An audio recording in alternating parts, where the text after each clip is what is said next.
All right, so we're here in Rockport, obviously getting ready for Hurricane Beryl. Well, what could be Hurricane Beryl. Rockport has a sketchy history with hurricanes. What are y'all doing to prepare for that? We are, this is my wife's business, and we are putting plywood on the windows, sandbags along the doors. So we have sideways rain down here, and the doors will leak if you don't sandbag them up and put sheet plastic behind it. And so we're hoping that the track of the storm goes a little bit north, so we get the dry side, but you never can tell, so you got to prepare. What all kind of stuff, other than boarding up the windows, and I see y'all are putting the chairs, hopefully where the wind can't get them. Out of the wind, right. What other kind of stuff do y'all prepare for? Do y'all put stuff inside, put insulation? Yeah, we've put a lot of furniture inside the store and upstairs, inside the offices upstairs, to keep the, hopefully keeping it from blowing away. But they're forecasting up to 90 mile an hour winds, and that will move stuff around. So you got to be prepared for it. What kind of stuff are y'all? Obviously, it's a store. It's a beautiful 2-story building here. What kind of stuff exactly are y'all trying to protect? I see you got ceramics in the back. Those will break pretty easily, just on a normal day. Heavy pots, but we rolled them on the side, so hopefully they won't get pushed around too bad. And as you see outdoor furniture, we're moving that out of the way. All the stuff that's inside, we're just, it's hopefully won't get wet or anything like that.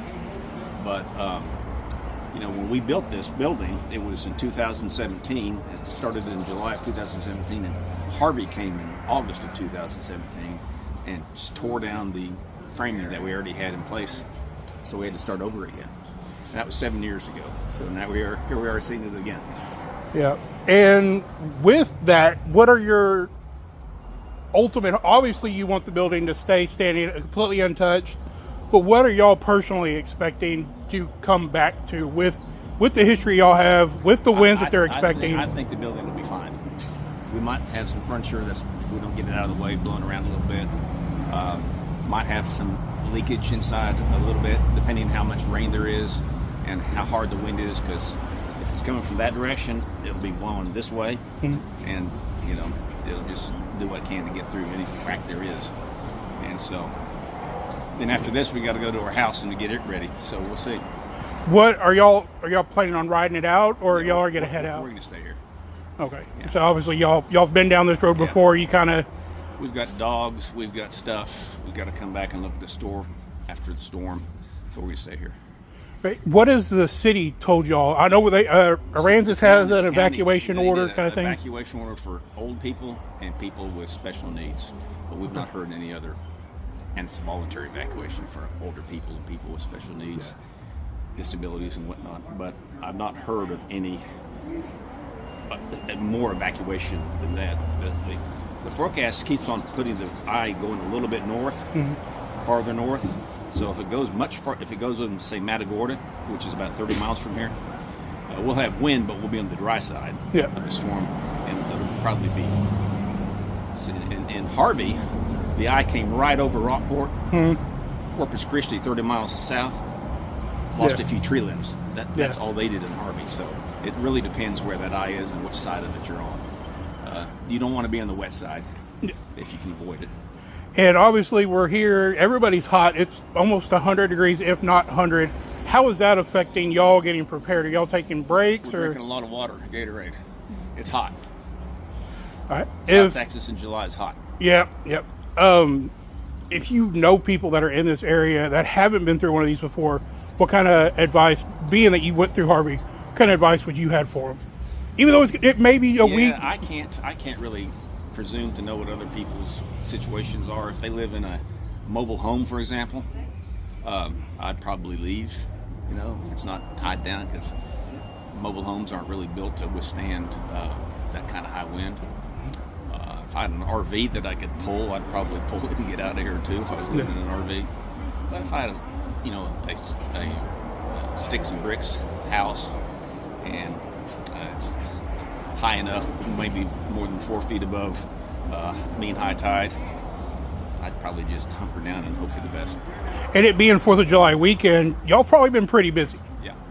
They have that Arts Festival going on still, which is crazy. Yeah, I talked to them. They're saying that they're probably going to be closing it down Not early today, but probably midday tomorrow to get everybody out and We got to everything. get all those tents down too. Those tents won't stand up. Yep. With it being 4th of July weekend and there's so many visitors here, what have y'all been talking? Have y'all been talking about them? Have they been worried?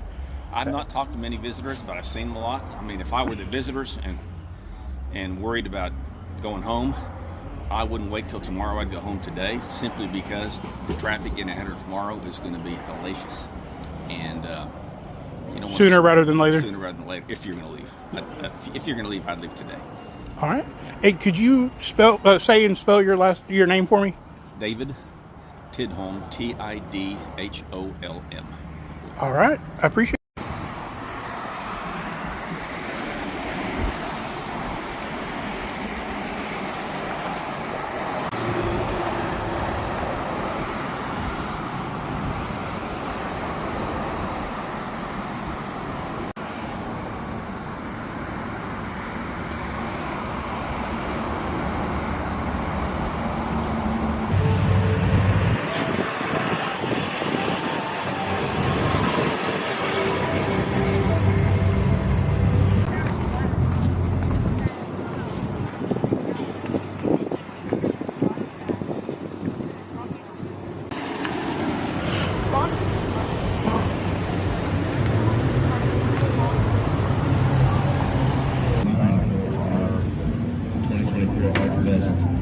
T-shirt.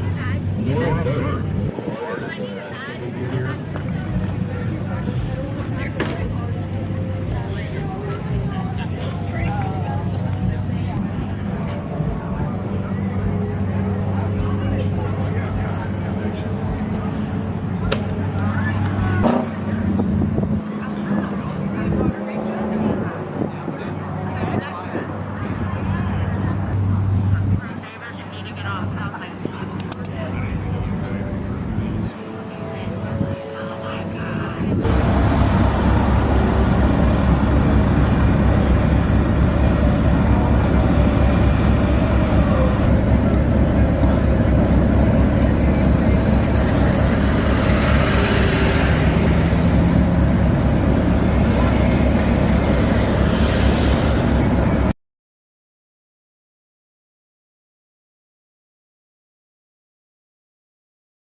The tire to get put back on it, and then he'll get it off the road.